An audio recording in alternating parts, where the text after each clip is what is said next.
তো নমস্কার, আমি মৌম দাস। সবাই কেমন আছেন? আশা করি খুব ভালো আছেন। থালা হাতে নিয়ে হাসি পাচ্ছে আমাকে দেখে? না, একদম না, হাসার কিচ্ছু নেই। আমি এখন দুর্গা মন্দিরে যাচ্ছি, কারণ দুর্গা মন্দিরে খিচুড়ি দিচ্ছে। ওই প্লেটটা করে খিচুড়ি আনা আমার পক্ষে অসম্ভব একটা ব্যাপার।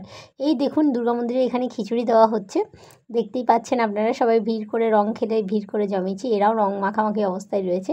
আজকের দিনে কিন্তু অনেকের পেটেই আবির যায়। তো এই পাতলা থালায় আমার পক্ষে নেওয়া অসম্ভব একটা ব্যাপার, খিচুড়ি এবং তরকারি।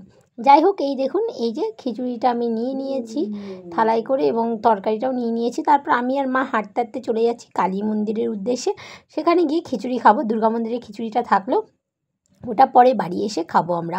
তো যাই হোক, চলুন এবার কালী মন্দিরের উদ্দেশ্যে যাওয়া যাক। এবার আমি আর মা, দেখুন মা মাথায় ঘোমটাও দিয়ে দিচ্ছিল।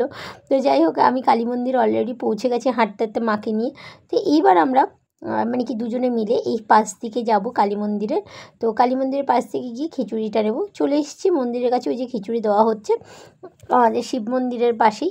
তো এখানে অনেকেই খিচুড়ি নেওয়ার জন্য দাঁড়িয়ে আছে এবং অনেকেই খিচুড়ি খাচ্ছে। মাকে নিয়ে বসিয়ে দিয়েছি খিচুড়িটা নিয়ে। তো আমি এখানে খিচুড়ি নিতে আমার জন্য চলে গেছিলাম। তো এই দেখুন, এই যে কাকু, কাকু খিচুড়ি দিচ্ছে, দিলীপ কাকু। কাকু আমাকে বললো ইয়েতে আসবে। এই যে একটু ঢং করছিল কাকু, আমি পাতা নিয়ে নিয়েছি।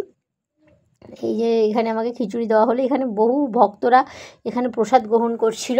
তো যাই হোক বন্ধুরা, এটা হচ্ছে আমাদের কাজীপাড়ার কালী মন্দির। তো রং মেঘে ভূত হয়ে আমি চলে এসেছি খিচুড়ি খেতে, অসম্ভব গরম ছিল। তো যাই হোক, ঠাকুরের প্রসাদ পেয়েছি, এটাই জীবনের সবথেকে বড় পাওয়া। আর ভিডিওটা ভালো লাগলে অবশ্যই লাইক কমেন্ট শেয়ার করতে ভুলবেন না। ইউটিউব থেকে দেখলে মৌম দাস এবং ফেসবুক থেকে মৌম দাস। অবশ্যই সাপোর্ট করুন আমাকে। টাটা, দেখা হচ্ছে আরেকটু।